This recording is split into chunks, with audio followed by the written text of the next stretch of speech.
I think there's often a number of common things that prevent people from letting go and delegating. So what was it for you? Do you remember particularly? I think it comes down to your personal brand, right? And as a leader or entrepreneur, at the end of the day, I always say, like, okay, if everything goes really, really well, I'm going to give credit to everybody else. But if everything goes really, really bad, I have to take all the blame for that because I'm not preparing the team enough, or I didn't foresee maybe these obstacles that maybe existed that, I overlooked. And so I think there's two things. One is, it's your personal brand, and that's why you're worried to delegate, because you're like, if I delegate it and it doesn't go well, that's on me. And then I think the second piece is actually being patient and taking your time to set that person up for success.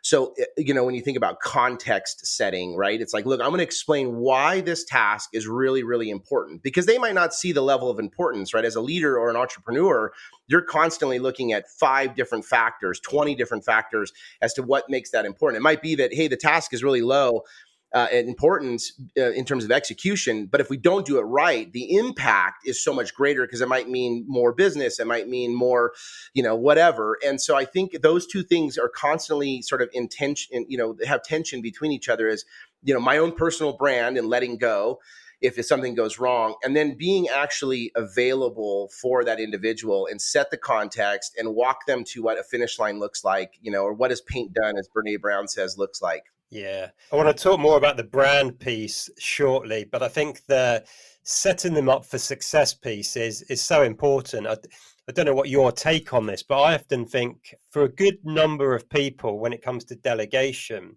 the challenge isn't so much around having the confidence or skills to delegate effectively. It's more of a time management challenge, in that as leaders, as the delegator, we're not scanning far enough ahead, thinking about what needs to come up and being able to delegate it. So you give someone enough runway to develop the skills, to deliver it, for you to be there to check in and support them. So we end up delegating last minute, and then we're surprised when things don't go according to plan, right?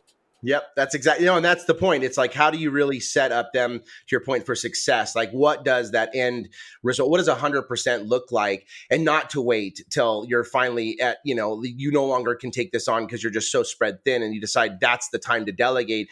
It's better when you have all the time in the world to actually do the task yourself.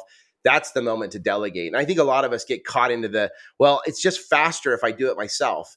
And I know the outcome, it's going to be perfect. You're right. Doing it yourself, you're going to be able to control the quality, and you're going to be able to do it in like a quarter of the amount of time. But if you're playing the long game, right, and you really want to grow this person into their best version of themselves and set them up for success and allow you to let go of those things, you've really got to invest in at the beginning to do that. And it's going to take some time, but then eventually you realize, I no longer have to do that. And it's now you get a new problem or a new obstacle or a new opportunity to focus on.